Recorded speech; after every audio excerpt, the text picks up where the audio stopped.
So in this segment, we're going to be talking about the Tories basically changing the rules around mayoral races because they keep losing and they're very upset about it.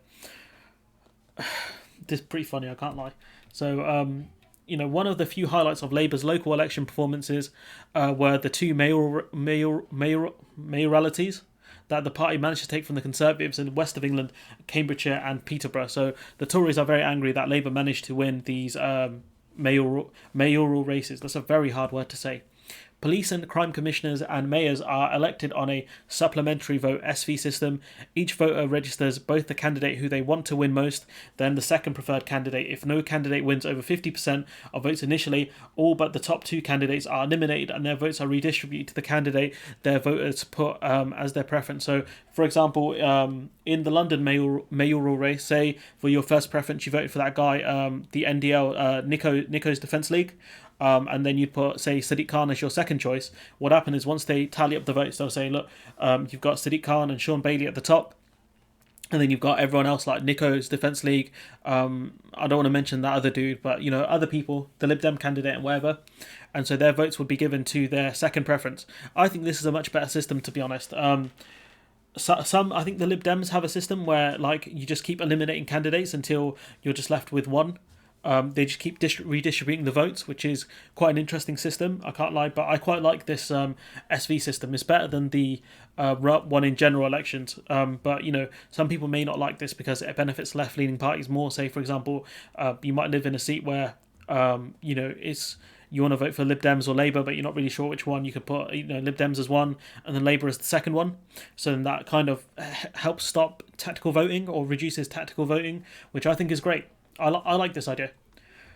In the case of Cambridgeshire and Peterborough, Labour could not have won without SV. Incumbent Mayor James Palmer, Conservative, achieved 41% of the vote in the first round. The challenger, Nick Johnson, only receiving 33% of the vote share, but in the second round, enough voters put Johnson as their second preferred choice that he, in fact, beat Palmer. So people can complain that, the person who gets the most first choice votes should win, but the thing is, this is better because there's less wasted votes and the fact that people are more likely to get a candidate they actually like. Not to mention that this voting system does actually split the vote. So say, for example, in this mayoral race, they wanted the independent candidate or the Lib Dem candidate to win the most, so they voted for the Lib Dem candidate first. However, if without the SV option, say you had the first past the post system, people would be less likely to vote for a random candidate or a joke candidate in the first preference because that isn't there, and that if you vote for, say, some rando party, that lowers the chance of a candidate you might like in the Labour Party of winning. So you're gonna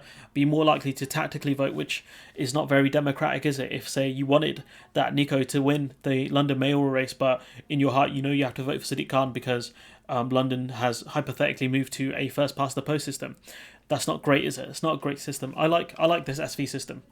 However, as Parliament reopens, it seems as though one of the government's first acts will be to stop this from happening again, as it announced that, as part of their legislative programme, they plan on extending the first-past-the-post system to mayoral and PCCC elections. So what you can see is the Tories being upset that they lost and looking at changing the rules. This is what authoritarian governments do, my friends. What's the problem?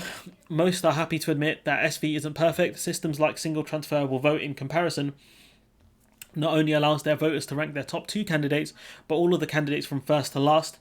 I think this is the system that the Lib Dem uses, the single transferable vote, which I think is a decent system. But I think it's going to take a while to actually get the candidate that wins. So I don't mind having an SV system, and maybe we can transition into this other system, the transferable vote system. I think that would be great.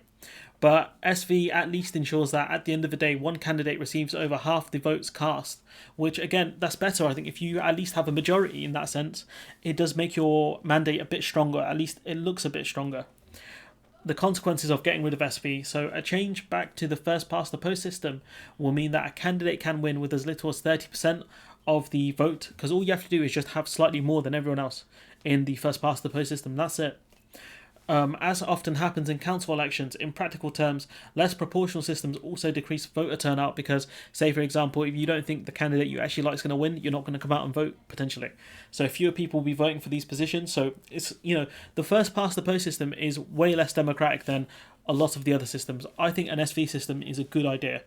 As part of the electoral integrity bill being mooted, plans have been put forward to introduce requirements to show photo ID at polling stations. This is a problem because some people within the country don't have valid ID because valid IDs can be expensive.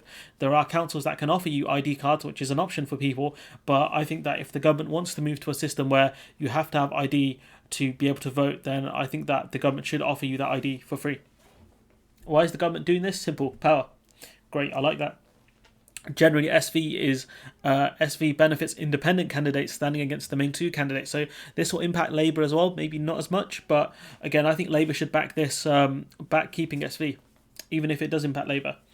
Although it is rare for the system to actually result in a change of winner for the first round to the second, what it does is often the Conservatives or Labour who lose out, because you might vote for.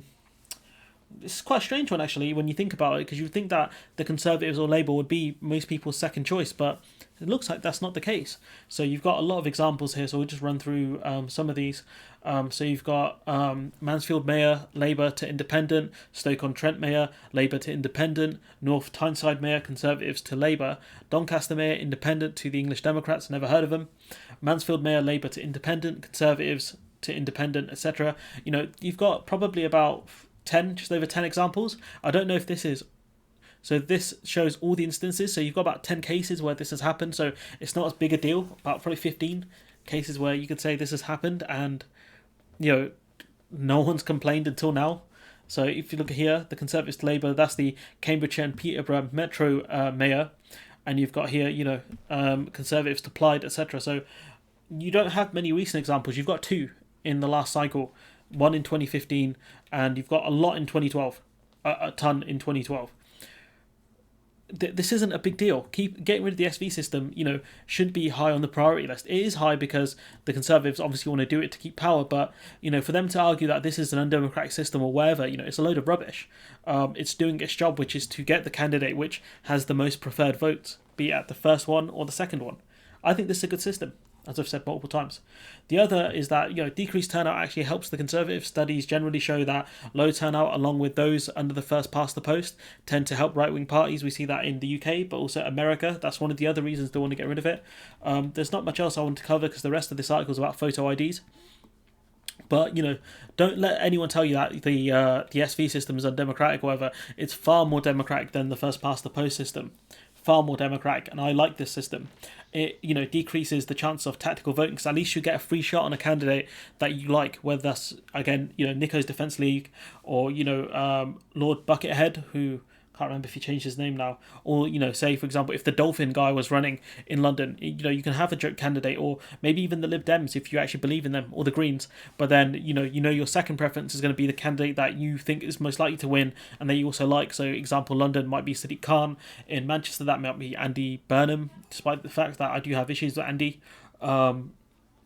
This is a good system, and the reason they want to change it is because they keep losing, which shows you how authoritarian the Tories are. Anyways, I'm going to leave it there. Let me know what you think in the comments below. Like, comment, share, subscribe, and hopefully I'll see you in the next one.